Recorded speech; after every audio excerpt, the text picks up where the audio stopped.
All right, this is Justin, Marketing and Research Director for the Jessica Ball team at REMAX Traders Unlimited, and this is the third video in our series on evaluating potential investment properties.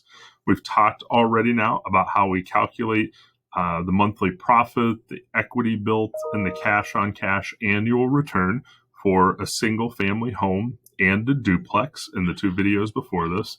And now we are looking at a spreadsheet comparing three different houses on the MLS and our duplex example. So some of these numbers should look familiar. And talking about which of these homes to purchase as an investment property. Now, once you get down to a list like this, I would suggest this is the time to go out and to have your realtor show you these different homes so you can walk through and take a look at them.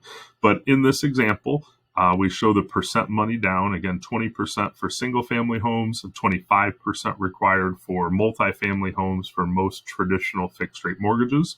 We see the money down that it would take. Again, this doesn't include an average of about $1,800 in closing costs. We see the monthly cash profit for each of these homes after all of our anticipated expenses, taxes, insurance, and mortgage. We see the first year equity built on each of these properties, and then we see the cash-on-cash annual return. So at this point, you may be asking, well, house number 3 has a cash-on-cash annual return of 28%.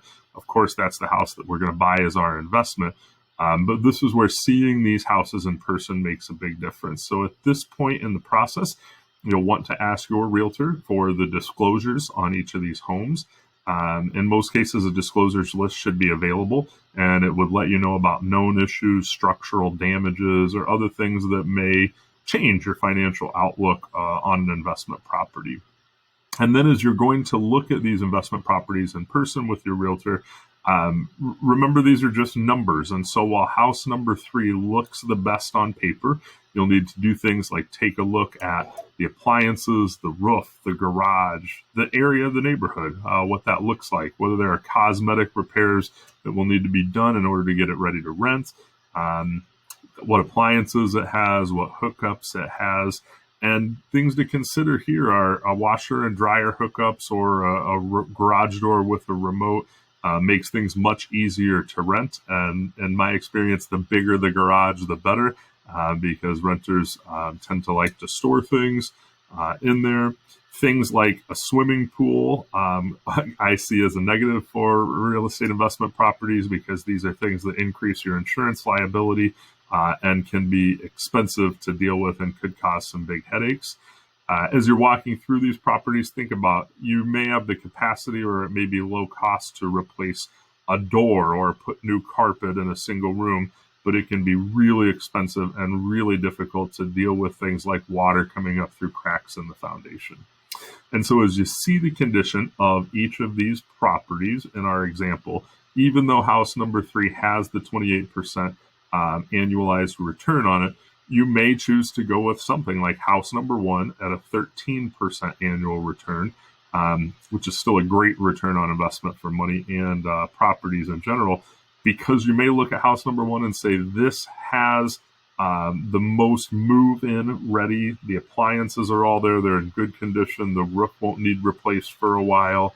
And it has the least and fewest potential headaches down the road for you as a landlord. Or you may say, it's in a neighborhood where there's a lot of demand for renters and for properties to be rented. Whereas in the case of house number 3, maybe it's in a neighborhood that's very hard to rent, or a neighborhood that's not desirable, or it has a lot of deferred maintenance on it. And you know that as a landlord, you will be needing to address those things for your future tenants. So in this case, now you should be out with your realtor, taking a look at these, understanding their profits and cash flows, and making a decision about which home to purchase. If you are ready to purchase an investment house or want to go through this spreadsheet, contact your local trusted realtors at the Jessica Ball team with REMAX Traders Unlimited at 309-863-5045. And again, you can always reach out to us and we would be happy to share this spreadsheet so you can have all of these examples, put your own numbers in, and decide how to begin your investment portfolio.